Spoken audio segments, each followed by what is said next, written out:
ನಮಸ್ಕಾರ ವೀಕ್ಷಕರೇ, ನಾನು ಡಾಕ್ಟರ್ ಅನಿತಾ ಭಟ್.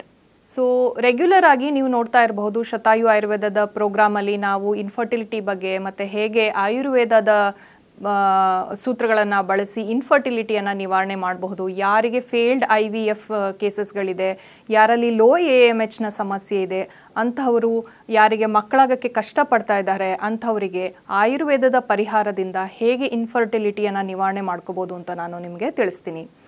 ಸೊ ಮೊದಲನೆಯದಾಗಿ ಇತ್ತೀಚೆಗೆ ನೀವು ನೋಡ್ತಾನೆ ಇರಬಹುದು ಎಲ್ಲ ಕಡೆ ಬಹಳಷ್ಟು ಜನ ಕಪಲ್ಸು ಮದುವೆ ಆದಮೇಲೂ ಸಹಿತ ಮಕ್ಕಳಾಗಕ್ಕೆ ಅನೇಕ ಮಾಡರ್ನ್ ಮೆಥಡ್ಸ್ಗಳಿಗೆ ಹೋಗ್ತಾನೆ ಇದ್ದಾರೆ.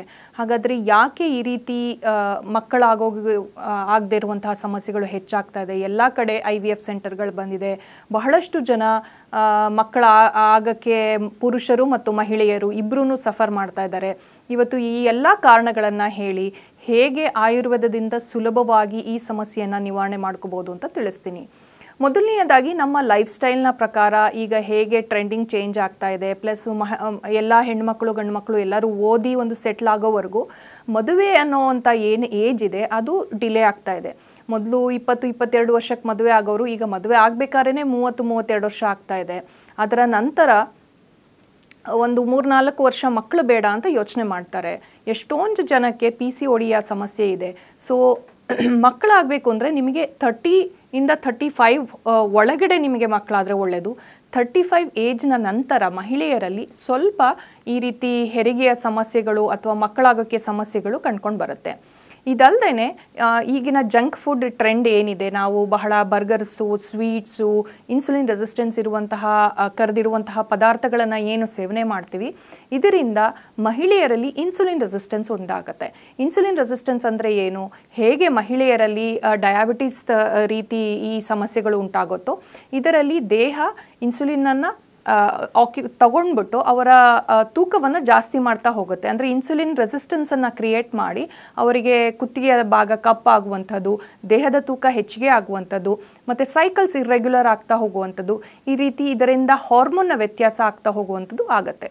ಇದಲ್ಲದೆ ಬಹಳಷ್ಟು ಅನ್ನೋನ್ ರೀಸನಿಗೆ ನಮ್ಮ ಲೈಫ್ ಸ್ಟೈಲಿಂದ, ಬಹಳಷ್ಟು ಸ್ಟ್ರೆಸ್ ಫ್ಯಾಕ್ಟರಿಂದ ಪುರುಷರಲ್ಲಿ ಮತ್ತು ಸ್ತ್ರೀಯರಲ್ಲಿ ಸಹಿತ ಇನ್ಫರ್ಟಿಲಿಟಿಯ ಸಮಸ್ಯೆಗಳಿದೆ. ಸೊ ಇದಲ್ಲದೆ ಯಾರು ಇತ್ತೀಚಿನ ದಿನಗಳಲ್ಲಿ ನಾವು ನೋಡ್ತಾ ಇರಬಹುದು ಮಹಿಳೆಯರಲ್ಲಿ PCOSನ ಸಮಸ್ಯೆ ಭಾಳ ಹೆಚ್ಚಾಗಿ ಹೋಗಿದೆ. ಸೊ PCOSನಲ್ಲಿ ಏನಾಗುತ್ತೆ ಅಂದರೆ ಅವರಿಗೆ ರೆಗ್ಯುಲರ್ ಆಗಿ ನಿಯಮಿತವಾಗಿ ಮೆನ್ಸ್ಟ್ರಲ್ ಸೈಕಲ್ ಆಗ್ತಾ ಹೋಗಲ್ಲ, ಅವರಿಗೆ ಅಂಡಾಣು ಬಿಡುಗಡೆ ಆಗ್ತಾ ಹೋಗಲ್ಲ. ಯಾವಾಗ ಅವರಿಗೆ ಅಂಡಾಣು ಬಿಡುಗಡೆ ಆಗ್ತಾ ಹೋಗಲ್ಲ ಅವರ ದೇಹದಲ್ಲಿ ಇನ್ಸುಲಿನ್ ರೆಸಿಸ್ಟೆನ್ಸ್ ಜೊತೆಗೆ ಪುರುಷರ ಹಾರ್ಮೋನ್ ಅಂದರೆ ಟೆಸ್ಟೋಸ್ಟಿರಾನ್ ಹಾರ್ಮೋನ್ ಅಂತ ಹೇಳ್ತೀವಿ, ಟೆಸ್ಟೋಸ್ಟಿರಾನ್ ಹಾರ್ಮೋನ್ ಜಾಸ್ತಿ ಆಗ್ತಾ ಹೋಗುತ್ತೆ.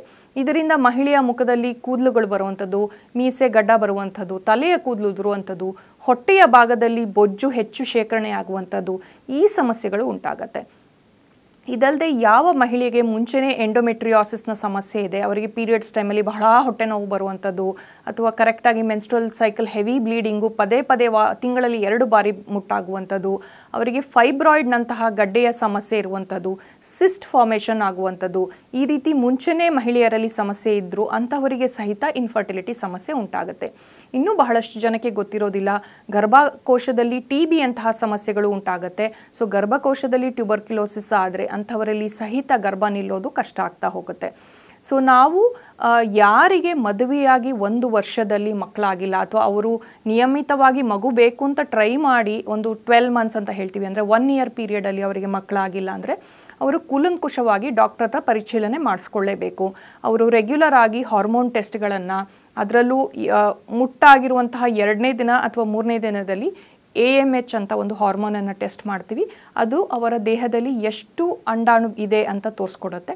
ಸೊ ಆ ಬೇಸಿಸ್ ಮೇಲೆ ಎಷ್ಟು ಫಾಸ್ಟಾಗಿ ಅವರು ಫರ್ಟಿಲಿಟಿ ಟ್ರೀಟ್ಮೆಂಟನ್ನು ತೊಗೋಬೇಕು ಅಂತ ಸಹಿತ ನಾವು ಹೇಳಬಹುದು. ಸೊ ಈ ರೀತಿ AMH ಟೆಸ್ಟನ್ನು, ಒಂದು ಅಬ್ಡಾಮಿನಲ್ ಸ್ಕ್ಯಾನ್ ಅಂತ ಹೇಳ್ತೀವಿ, ಅಂದರೆ ಪೆಲ್ವಿಕ್ ಸ್ಕ್ಯಾನು, ಹೊಟ್ಟೆಯ ಭಾಗವನ್ನು ಸ್ಕ್ಯಾನ್ ಮಾಡಿ ಯೂಟ್ರಸ್ನ ಆರೋಗ್ಯ ಹೇಗಿದೆ, ಅದರಲ್ಲಿ ಸಿಸ್ಟ್ ಇದೆಯಾ, ಅದರ ಲೈನಿಂಗ್ ಹೇಗಿದೆ, ಇದೆಲ್ಲದನ್ನು ಪರಿಶೀಲನೆ ಮಾಡೋದ್ರಿಂದ ನಮಗೆ ಎಷ್ಟು ಇಂಟೆನ್ಸಿಟಿಯಲ್ಲಿ ಅವರಿಗೆ ಫರ್ಟಿಲಿಟಿ ಸಮಸ್ಯೆ ಇದೆ ಅಂತ ಗೊತ್ತಾಗ್ತಾ ಹೋಗುತ್ತೆ. ಇದರ ಜೊತೆಗೆ ಪುರುಷರಲ್ಲಿ ಸಹಿತ ನಾವು ಸೆಮೆನ್ ಅನಾಲಿಸಿಸನ್ನು ಮಾಡಬೇಕಾಗತ್ತೆ. ಈ ಇತ್ತೀಚಿನ ದಿನಗಳಲ್ಲಿ ನಾವು ನೋಡ್ತಾ ಇರೋದು ಏನು ಅಂದರೆ, ಮಹಿಳೆಯ ಸಮಸ್ಯೆ ಜೊತೆಗೆ ಈಕ್ವಿವಲೆಂಟ್ ಆಗಿ ಪುರುಷರಲ್ಲೂ ಸಮಸ್ಯೆ ಇದೆ. ಯಾವಾಗ ಕಪಲ್ ಇಬ್ಬರಲ್ಲೂ ಸ್ವಲ್ಪ ಸ್ವಲ್ಪ ಸಮಸ್ಯೆ ಇರುತ್ತೆ, ಅಂತಹದ್ರಲ್ಲಿ ಇನ್ಫರ್ಟಿಲಿಟಿ ಸಮಸ್ಯೆ ಜಾಸ್ತಿ ಆಗ್ತಾ ಹೋಗುತ್ತೆ. ಅವರು IUI ಮಾಡಲಿ, IVF ಮಾಡಲಿ, ಎಷ್ಟೊಂದು ಸತಿ IVF ಮಾಡೋಕ್ಕಾಗದೇ ಇರೋ ರೀತಿ ಲೋ MHನ ಸಮಸ್ಯೆಗಳು, ಅವರು ಡೋನರ್ ಎಗ್ಗಳು, ಡೋನರ್ ಸ್ಪರ್ಮನ್ನು ತಗೊಳ್ಳುವಂತಹ ಪರಿಸ್ಥಿತಿಗಳು ಎಲ್ಲ ಬರ್ತಾ ಹೋಗುತ್ತೆ.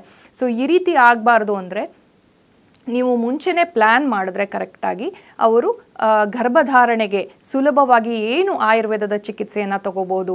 ಬಹಳಷ್ಟು ಜನ ನಮ್ಮ ಹತ್ರ ಬರೋಷ್ಟೊತ್ತಿಗೆ ಆಲ್ರೆಡಿ 4-5 IVF ಮಾಡಿ ಲಕ್ಷಾಂತರ ರೂಪಾಯಿಗಳನ್ನು ಖರ್ಚು ಮಾಡಿರ್ತಾರೆ. ಅದರ ಬದಲು ಶುರುವಿನಲ್ಲೇ ಆರೋಗ್ಯವನ್ನು ಸರಿ ಮಾಡಿಕೊಂಡ್ರೆ, ನಿಯಮಿತವಾಗಿ ಋತುಚಕ್ರ ಆಗೋ ರೀತಿ ಮಾಡಿಕೊಂಡ್ರೆ, ಗರ್ಭಕೋಶವನ್ನು ಶೋಧನೆ ಮಾಡಿಕೊಂಡ್ರೆ, ಅದರಿಂದ ಬಹಳಷ್ಟು ಸುಲಭವಾಗಿ ನ್ಯಾಚುರಲಿ ಅವರು ಕನ್ಸೀವನ್ನು ಮಾಡ್ಕೋಬೋದು. ಸೊ ನನ್ನ ಹತ್ರ ಬಹಳ ಪೇಷಂಟ್ ಬರ್ತಾರೆ. ಅವರು ಜನರಲಿ ಏನಾಗಿರುತ್ತೆ ಅಂದರೆ, ಬಹಳ ಇಂಜೆಕ್ಷನ್ಸ್ ತೊಗೊಂಡಿರ್ತಾರೆ, IUI ಮಾಡಿಸ್ಕೊಂಡಿರ್ತಾರೆ, ಇಲ್ಲ ತುಂಬ ತೂಕ ಜಾಸ್ತಿ ಆಗಿರುತ್ತೆ, ಅವರಲ್ಲಿ ಹಾರ್ಮೋನ್ನ ವ್ಯತ್ಯಾಸದಿಂದ ತುಂಬ ಮುಖದಲ್ಲಿ ಕೂದಲುಗಳು ಉಂಟಾಗಿರುವಂಥದ್ದು, ಕುತ್ತಿಗೆಯ ಭಾಗ ಕಪ್ಪಾಗಿರುವಂಥದ್ದು, ಅನಿಮಿಯತ ಋತುಚಕ್ರ ಆಗಿರುವಂಥದ್ದು, ಮತ್ತು ಎಮೋಷ್ನಲಿ ತುಂಬ ಡಿಸ್ಟರ್ಬ್ ಆಗಿರೋದ್ರಿಂದ ಇನ್ಕ್ಲೂಡಿಂಗ್ ಆಂಗ್ಸೈಟಿ, ಡಿಪ್ರೆಷನ್ ಸಹಿತ ಮಹಿಳೆಯರಲ್ಲಿ ಕಾಣಿಸ್ಕೊಂಡು ಬರುತ್ತೆ. ಸೊ ಇಂತಹ ಸಮಯದಲ್ಲಿ ನಾವು ಏನು ಸಜೆಸ್ಟ್ ಮಾಡ್ತೀವಿ ಅಂದರೆ, ಒಂದು ಹೋಲಿಸ್ಟಿಕ್ ಅಪ್ರೋಚ್ ಅಂತಲೇ ಹೇಳ್ಬೋದು. ನೀವು ಗರ್ಭಧಾರಣೆ ಮಾಡಬೇಕಾದ್ರೆ ಒಂದು ಗರ್ಭ ಸಂಸ್ಕಾರ ಅಂತ ಮಾಡ್ತಾ ಹೋಗ್ತೀವಿ. ಅಂದರೆ ಮೊದಲನೆಯದಾಗಿ ಇದಕ್ಕೆ 3 ಅಂಶಗಳನ್ನು ಕರೆಕ್ಟಾಗಿ ನೆನ್ಪಿಟ್ಕೋಬೇಕು. ಅಂದರೆ ಪುರುಷರಲ್ಲಿ ಸ್ಪರ್ಮ್ ಕ್ವಾಲಿಟಿ, ಮಹಿಳೆಯರಲ್ಲಿ ಎಗ್ ಕ್ವಾಲಿಟಿ ಅಂತ ಹೇಳ್ತೀವಿ. ಅಂದರೆ ಅಂಡಾಣುವಿನ ಕ್ವಾಲಿಟಿ ಮತ್ತು ಸ್ಪರ್ಮ್ನ ಕ್ವಾಲಿಟಿಯನ್ನು ಮೊದಲನೆಯದಾಗಿ ಉತ್ತಮಪಡಿಸಬೇಕು. ಸೊ ಈ ಕ್ವಾಲಿಟಿ ಅನ್ನೋದು ಏನಕ್ಕೆ ಇಂಪಾರ್ಟೆಂಟ್ ಅಂದರೆ, ಬಹಳಷ್ಟು ಜನ ಪುರುಷರಲ್ಲಿ ಈಗ ಸ್ಪರ್ಮ್ ಕ್ವಾಂಟಿಟಿ ಕರೆಕ್ಟಾಗೇ ಇರುತ್ತೆ, ಕ್ವಾಲಿಟಿಗೆ ಬಂದಾಗ ಹೆಡ್ ಡಿಫೆಕ್ಟ್ ಇರುವಂಥದ್ದು, ಟೇಲ್ ಡಿಫೆಕ್ಟ್ ಇರುವಂಥದ್ದು, ಈ ರೀತಿ ಮಲ್ಟಿಪಲ್ ಡಿಫೆಕ್ಟ್ ಇದ್ದಾಗ ಗರ್ಭಕೋಶ ಧರಿಸಿದ್ರೂ ಸಹಿತ ಹಾರ್ಟ್ ಬೀಟ್ ಬರೋದಿಲ್ಲ, ಇಲ್ಲ ಪದೇ ಪದೇ ಅಬಾರ್ಷನ್ ಆಗೋ ಚಾನ್ಸಸ್ ಇರುತ್ತೆ, ಅಥವಾ ಫರ್ಟಿಲಿಟಿ ಆಗೋಕ್ಕೆ ಸಾಧ್ಯನೇ ಇರೋದಿಲ್ಲ. ಸ್ತ್ರೀಯರಲ್ಲಿ ಕ್ವಾಲಿಟಿ ಆಫ್ ಎಗ್ ಪ್ರೊಡ್ಯೂಸ್ ಆಗಿಲ್ಲ ಅಂದರೆ ನೀವು IVFಗಾದ್ರೂ ಹೋಗಿ, IUIಗಾದರೂ ಹೋಗಿ ಗರ್ಭ ಧರಿಸೋಕ್ಕೆ ಸಾಧ್ಯ ಆಗೋದೇ ಇಲ್ಲ. ಹಾಗಾಗಿ ಆಯುರ್ವೇದದಲ್ಲಿ ಮೊದಲನೇದಾಗಿ ಹೇಳುವಂಥದ್ದು ಬೀಜವನ್ನು, ಅಂದರೆ ಫಿಮೇಲಲ್ಲಿ ಎಗ್ ಕ್ವಾಲಿಟಿಯನ್ನು, ಪುರುಷರಲ್ಲಿ ಸ್ಪರ್ಮ್ ಕ್ವಾಲಿಟಿಯನ್ನು ಇಂಪ್ರೂವ್ ಮಾಡಬೇಕು ಅಂತ. ಎರಡನೆಯದಾಗಿ ಕ್ಷೇತ್ರ ಅಂತ ಹೇಳ್ತೀವಿ. ಅಂದರೆ ನಿಮ್ಮ ಗರ್ಭಕೋಶದ ಒಳಗಿರುವಂತಹ ಏನು ಲೈನಿಂಗ್ ಇರುತ್ತೆ ಅದನ್ನು ನಾವು ಇಂಪ್ರೂವ್ ಮಾಡ್ತಾ ಹೋಗಬೇಕು. ಏನಕ್ಕೆ ಅಂತಂದರೆ, ಎಷ್ಟೊಂದು ಸತಿ ಕ್ವಾಲಿಟಿ ಎಗ್ ಇರುತ್ತೆ, ಎಂಬ್ರಿಯೋಸು AA ಗ್ರೇಡ್ ಇರುತ್ತೆ, ಅಂದ್ರೂ ಇಂಪ್ಲಾಂಟ್ ಮಾಡಿದಾಗ IVF ಸಕ್ಸಸ್ ಆಗೋದಿಲ್ಲ. ಸೊ ಬಹಳಷ್ಟು ಜನ ಪೇಷಂಟ್ಸ್ ಬಂದು ಕೇಳ್ತಾರೆ, ನಾವು ಎಲ್ಲ ಕರೆಕ್ಟ್ ಇತ್ತು, IVF ಮಾಡಿದ್ವಿ, ಅಂದರೂ ಇಂಪ್ಲಾಂಟ್ ಆಗಿಲ್ಲ ಅಂತ. ಏನಕ್ಕೆ ಇಂಪ್ಲಾಂಟ್ ಆಗೋದಿಲ್ಲ ಅಂದರೆ, ಗರ್ಭಕೋಶವನ್ನು ಶೋಧನೆ ಮಾಡಬೇಕಾಗತ್ತೆ, ಒಳಗಿರುವ ಲೈನಿಂಗನ್ನು ನಾವು ಕರೆಕ್ಟ್ ಮಾಡ್ತಾ ಹೋಗಬೇಕಾಗತ್ತೆ.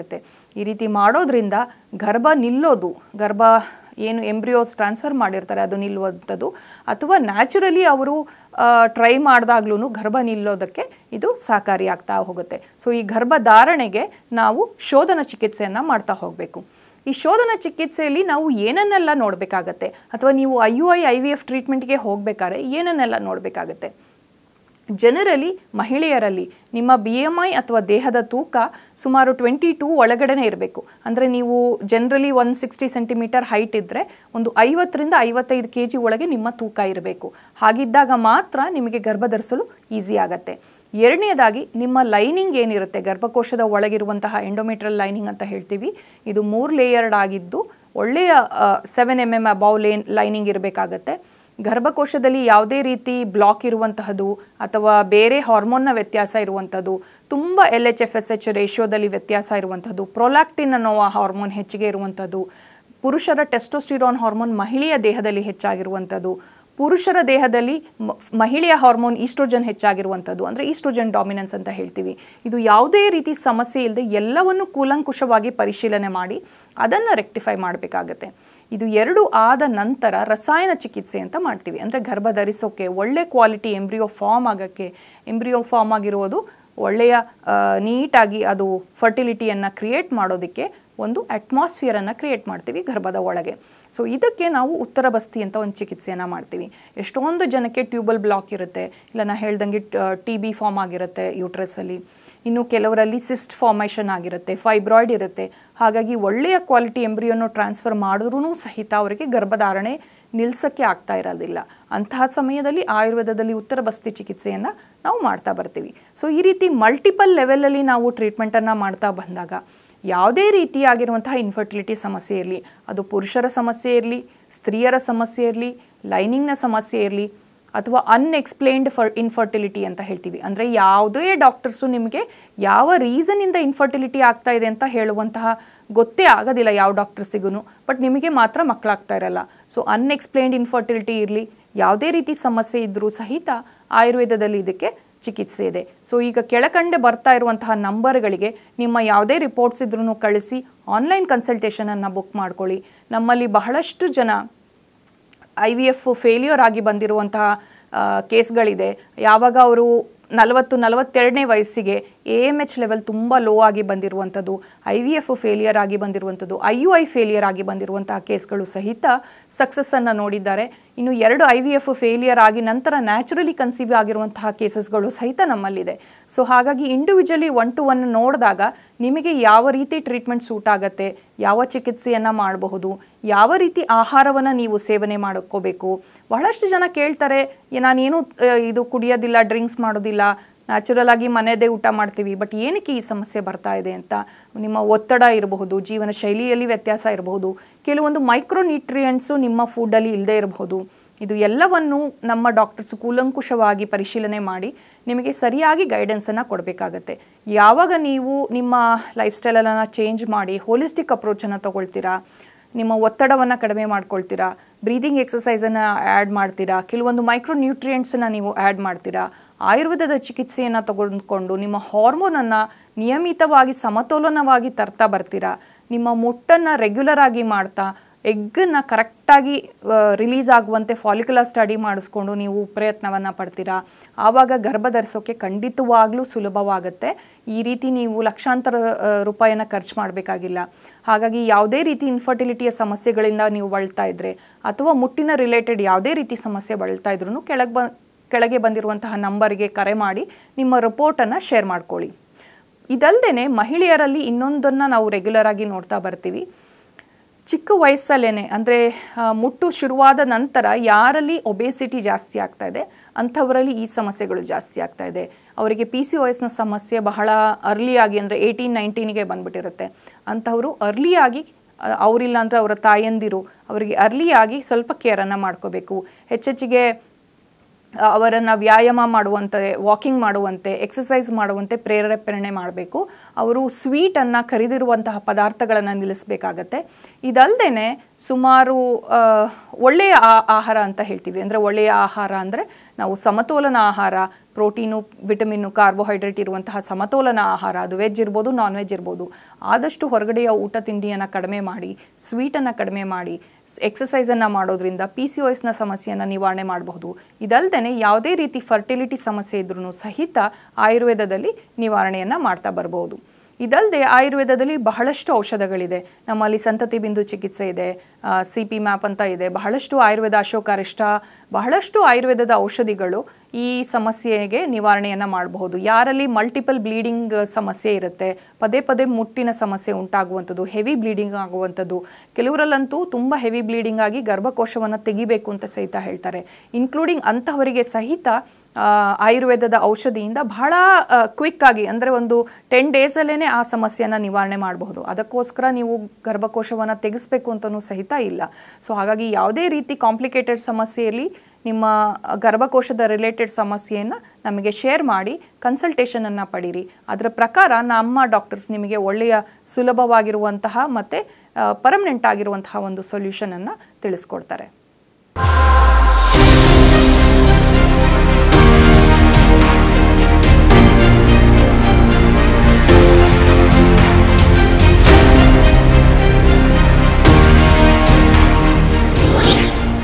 ಶತಾಯು ಆಯುರ್ವೇದ ಸೆಂಟರ್ ಸುಮಾರು 120 ವರ್ಷಗಳ ಇತಿಹಾಸ ಹೊಂದಿರುವಂತಹ ಈ ಆಯುರ್ವೇದ ಸೆಂಟರ್ ಆಯುರ್ವೇದ ಕ್ಷೇತ್ರದಲ್ಲಿ ಮಹತ್ತರವಾದ ಸಾಧನೆ ಮಾಡಿದೆ.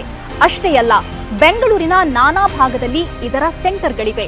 ಇದರ ಜೊತೆಗೆ 35ಕ್ಕೂ ಹೆಚ್ಚು ವೈದ್ಯರು ಸೇರಿದಂತೆ 100ಕ್ಕೂ ಹೆಚ್ಚು ಥೆರಪಿಸ್ಟ್ಗಳು ರೋಗಿಗಳ ಸೇವೆಯಲ್ಲಿ ನಿರತರಾಗಿದ್ದಾರೆ. ಇನ್ನೂ ವಿಶೇಷ ಅಂತಂದ್ರೆ ಸುಮಾರು 10 ಲಕ್ಷಕ್ಕೂ ಅಧಿಕ ರೋಗಿಗಳಿಗೆ ಈ ಶತಾಯು ಸೆಂಟರ್ ಚಿಕಿತ್ಸೆ ನೀಡಿದೆ. ಅಷ್ಟೇ ಅಲ್ಲ, ಅವರ ರೋಗವನ್ನ ಗುಣಪಡಿಸಿ ಅವರ ಮೊಗದಲ್ಲಿ ನಗು ಬರುವಂತಹ ಮಹತ್ ಕಾರ್ಯವನ್ನ ಮಾಡಿದೆ. ಬನ್ನಿ ಹಾಗಾದ್ರೆ ಈ ಶತಾಯು ಸೆಂಟರ್ನಲ್ಲಿ ಯಾವ ರೀತಿ ಚಿಕಿತ್ಸೆ ನೀಡಲಾಗುತ್ತೆ, ಈ ಸೆಂಟರ್ ಯಾವ ರೀತಿ ಕಾರ್ಯನಿರ್ವಹಿಸುತ್ತೆ, ಬನ್ನಿ ನೋಡೋಣ.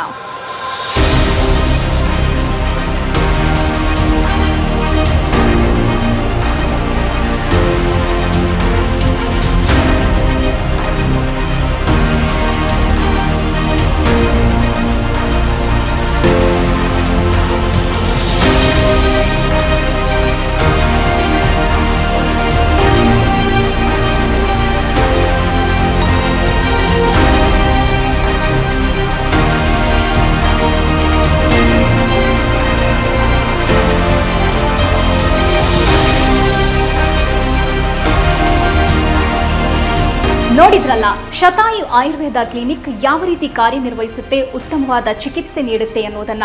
ತಾವೇನಾದರೂ ಒಬಿಸಿಟಿ, ಡಯಾಬಿಟಿಸ್, PCOD ಅಥವಾ ಗರ್ಭಧಾರಣೆಯ ಸಮಸ್ಯೆ, ಕೀಲು ನೋವು, ಗಂಟು ನೋವು ಇಂತಹ ಯಾವುದಾದ್ರೂ ಸಮಸ್ಯೆಯಲ್ಲಿ ಬಳಲ್ತಾ ಇದ್ರೆ ಬೆಂಗಳೂರಿನ ನಾನಾ ಭಾಗದಲ್ಲಿ ಶತಾಯು ಆಯುರ್ವೇದ ಕ್ಲಿನಿಕ್ನ ಸೆಂಟರ್ಗಳಿವೆ. ನಿಮ್ಮ ಹತ್ತಿರದ ಸೆಂಟರ್ಗೆ ಹೋಗಿ ತಾವು ಚಿಕಿತ್ಸೆ ಪಡೆಯಬಹುದಾಗಿದೆ. ಹಾಗಾದ್ರೆ ಯಾಕೆ ತಡ?